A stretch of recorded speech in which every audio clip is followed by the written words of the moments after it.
What up, peoples? Welcome to your brand new episode of Let's Talk 114. And before we get into this video, I was going to do an interview, have Future Boy Kamikaze to be a special guest into my StreamYard. And unfortunately, things didn't work out. And hopefully, he'll be able to make an appearance on this special episode of Let's Talk next week. So if he's up for it, then I will let him know. I will let him know that he's going to be on it. So with that being said, let's get into some topics that everybody has been talking about, including the topic that I recently picked up on today, and that has me on a loop, which is confusing. So with that being said, let's get into the article. Lord help me, y'all. Lord, pray for me, y'all. Pray for me. Okay, so the first topic we're going to be talking about is the Street Fighter. Now, there's this rumor going around saying that Street Fighter has to pay Namco for using the word Street Fighter. In my mind, I'm just thinking, how is that even possible to them to pay another video game company to use the term Street Fighter? And according to them, it turns out that they own the word Street Fight. That kind of threw me in a surprise, to be honest with you. Because here I am thinking that, Street Fighter was its own thing. And Capcom uses Street Fighter as their own brand, as their own franchise. And like I didn't know Namco owned the word Street Fight. That kind of confused me though. Like I really don't know what or why would they, you know, use the word Street Fighter. Like I didn't know Namco would have owned the word Street Fight. So please help me to make sense into this whole thing. Namco owning the rights of Street Fight. These are just rumors. Nothing has been confirmed, but we have to wait and see how it goes. Now, the second topic I want to talk about is the Mortal Kombat franchise and what is the future of the series. Now that the 2021 movie has been out, and it turns out, according to Future Boy Kamikaze, the UK has finally got its movie out, but places like Europe and Japan hasn't even got the chance to see the film yet. So this is all on Warner Brothers' fault. They should have released the film globally. And what I mean by it is just have it all over the world. Not just overseas, Asia, the US, UK, Europe, and Japan, and Mexico have yet to see the film. And I personally feel like Warner Brothers should have done a better job of, promoting the film, merchandising the film. So I think this is the biggest L this year of the lack of, marketing this movie.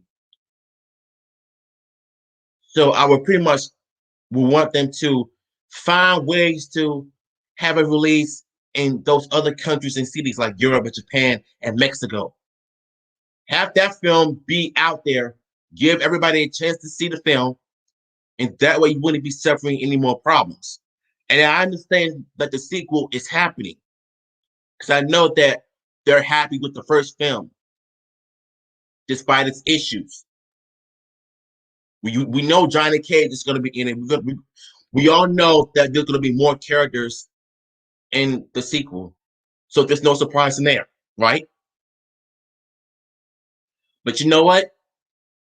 I personally believe that they're going to end up focusing on the tournament. Now, people may okay. Here's the thing. People need to realize that you know this movie doesn't have a tournament in it like all the previous video games. So they pretty much stuck to the source material and didn't disrespect the lore. So the first two Mortal Kombat games had tournaments, but the third Mortal Kombat game did not have a tournament, and so did Mortal Kombat 4. Heck, every Mortal Kombat game that recently just came out, some had tournaments or some didn't. It always had a complicated storylines. That's what Mortal Kombat is known for. What you people have to realize is that when it comes to the lore, it's pretty much a video game brought to life in the big screen.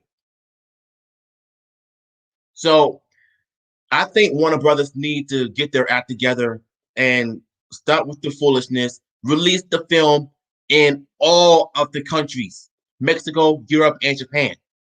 If you do that, I think people are going to be satisfied with your product.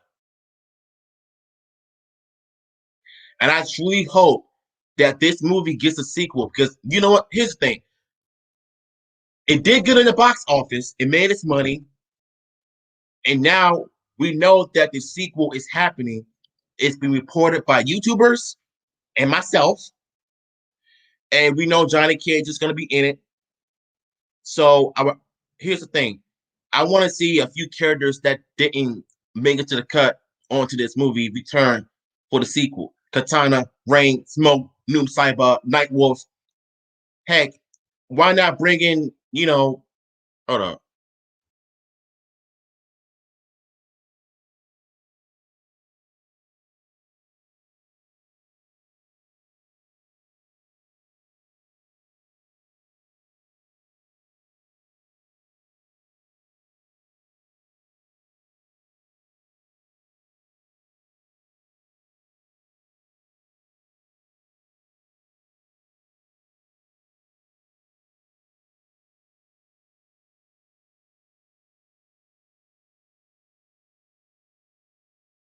My apologies, y'all.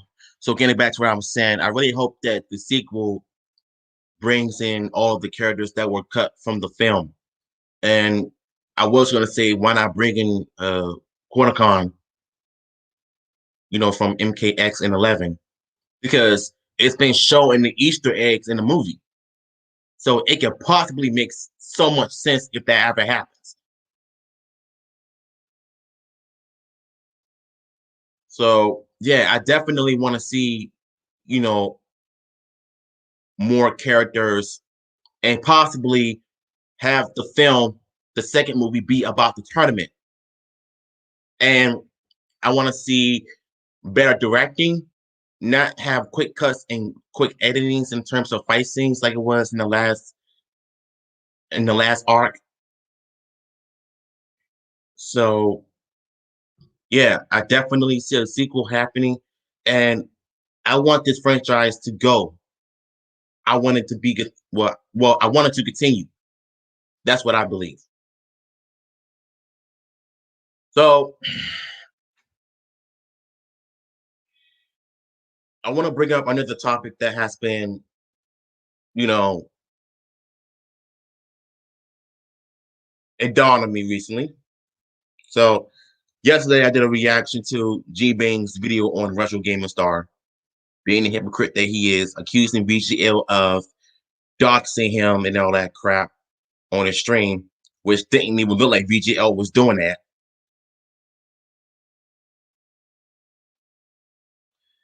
And here's the thing about Retro Game Star.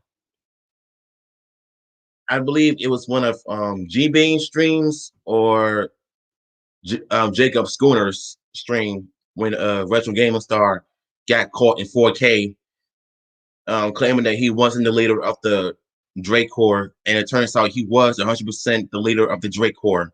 The people that got VGL 58's old YouTube account terminated years ago. So it's pretty obvious that Retro Gaming Star is nothing but a hypocrite, a liar, and then a snake. Calling the cops on people that makes no sense whatsoever just because you accused them of doxing you and everything. But apparently, he was the one that tried to dox me at one point when I was doing it in the Let's Talk episode. And I remember one time when I did my review of Donald Fury on StreamYard, there was, I think, one of his Drake cores or himself tried to dox me. I didn't even realize that there were many people coming in. And that's why I quickly realized that he's probably doing that. So apparently, Retro Gaming Star, he is a nut job. He needs help. He needs to get off the internet, and he's addicted to YouTube and the drama. That's his thing. Because the more he does something stupid, calling people out, being the hypocrite that he is, the more people like myself and everybody else are going to end up doing a video on him, and he pretty much deserved it. Breaks his promises, lies to people in general. Like, how is that going to make you a genuine person? And you can't even keep your word to yourself. And I remember a time when I was watching the stream, they mentioned something about him sharing personal information on the stream when he was the one that put it out for the whole world to see. Because there's no saying, once you put stuff on the internet, it's out there forever.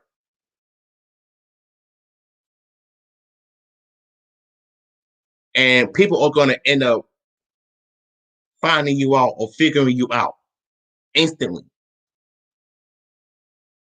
So for Retro, I feel like he needs to get off the internet.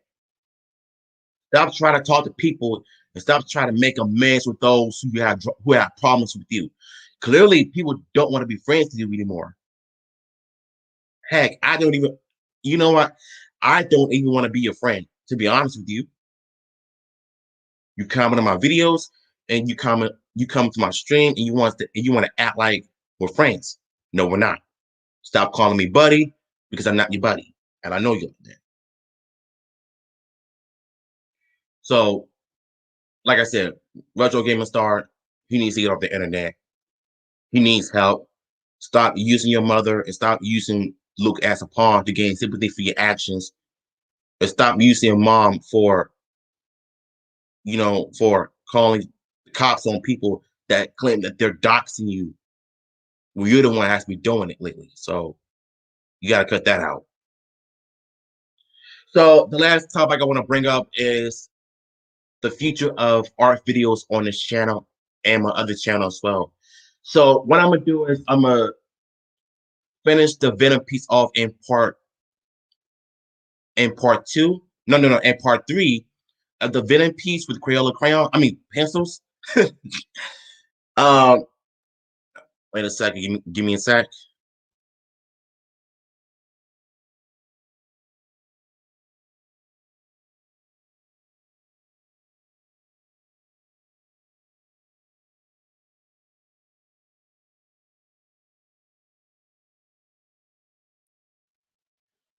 This is what the process is looking like right now. So I started with the arm all the way up to here.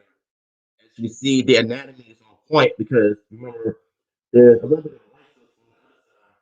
And the light source is really coming onto the right side. So this is what the actual process is looking like. And this is all done in crayons and pencils. As you guys can see, the details. It's not all the way there yet. I still have to do the backgrounds, even though I don't want to, but I have to. So yeah, I'm gonna end up doing part three of the Venom piece. So I'm just breaking down episodes piece by piece. So yeah. And with that being said, that's going to be it for an episode of Let's Talk. And if you guys enjoyed this video, let me if y'all enjoyed this video, let me know in the comments down below. If you're new to my channel, don't forget to subscribe. Hit me up on Instagram and Twitter. And please share my videos. Tell your friends about me. Yeah, I'm out of here. Peace out.